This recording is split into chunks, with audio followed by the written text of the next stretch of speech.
Brown Goddess. And for the DJ that's playing my playlist. Say your name, please. J-Lex. Yeah, let us know. All right.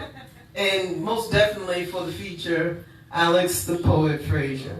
I've been knowing that brother for quite a while, and he's always bring. He brings the best.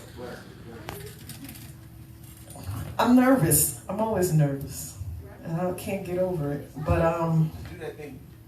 all right. But you know what I'm gonna do? Can I switch my glasses so I can like turn y'all off? Let's go. Let's go. Whatever you need to do. Yeah, I get extremely nervous on the mic. Don't we all?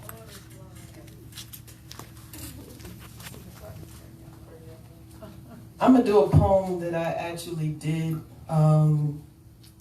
when I first started doing poetry in Texas, and it was for the Scott sisters who was wrongly convicted for 19 years, and we campaigned to try to get them free.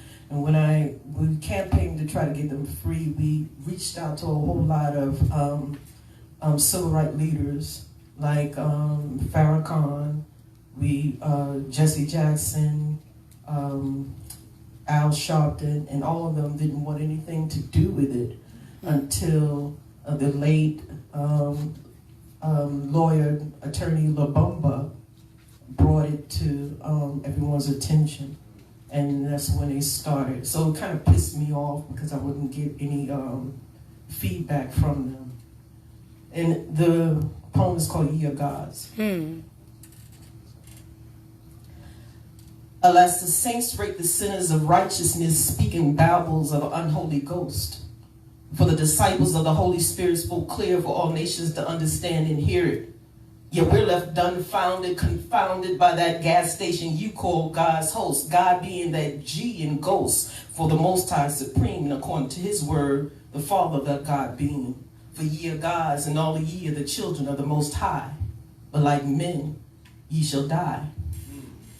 So we walk with that divinity in a mental trance, for the darkness knows not the light when the devil flaunts finance, looking for riches in old dollars and cents, while shuffling and signifying doing the latest minstrel dance. And you wonder why niggas ain't got a chance. Well, because they lack the fortitude to resist ignorance. And the man that knows something knows that he knows nothing at all. Yet this I know, that while I was in the love of the all, an angel from heaven was taking a fall, and as I looked around, I realized all the true leaders only exist on walls, martyred and or in prison for a righteous cause. And some leaders neither have pulpit nor podium to teach us.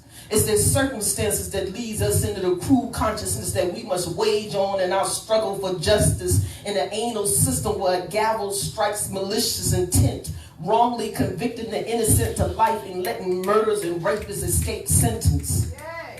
And the black man's freedom lays on the balance of fake-ass civil rights leaders too complacent to take the challenge. Mercy. To fight for our right, our integrity, for righteousness to have a second chance, and not lose hope in the future of the black man's unified mental freedom. For only in them shall ye gods be worthy of the Most High's kingdom. Yes, yes. Now the struggle is a struggle, still a struggle, nothing differs.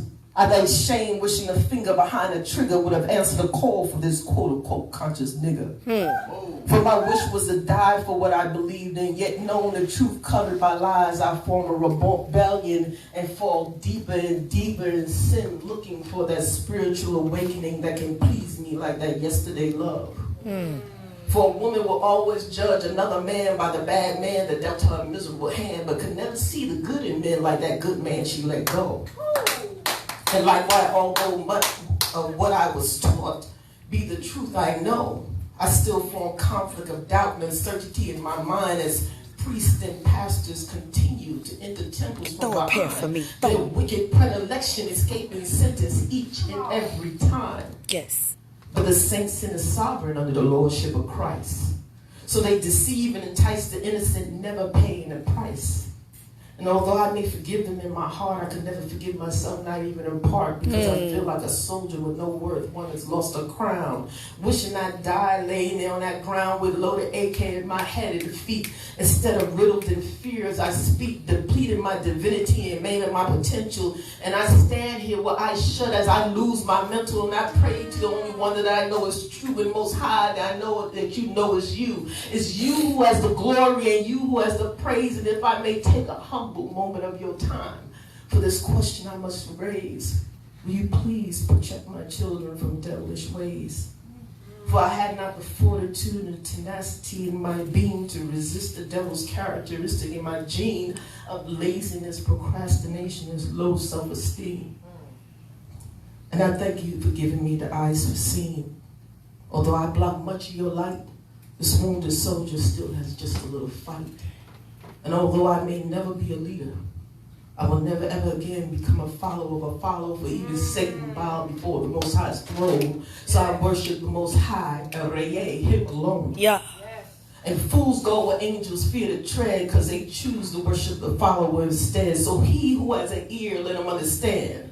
With the Most High power, the Most High in your hand, and the divinity in your blood, arise to the occasion. Be that vehicle of information to strike down ignorance, fear, mythology, and miseducation, and pave the way for the next generation. Yes. For it's written, ye are gods, and they shall inherit all nations. Yes, yes. Ashe. Ashe.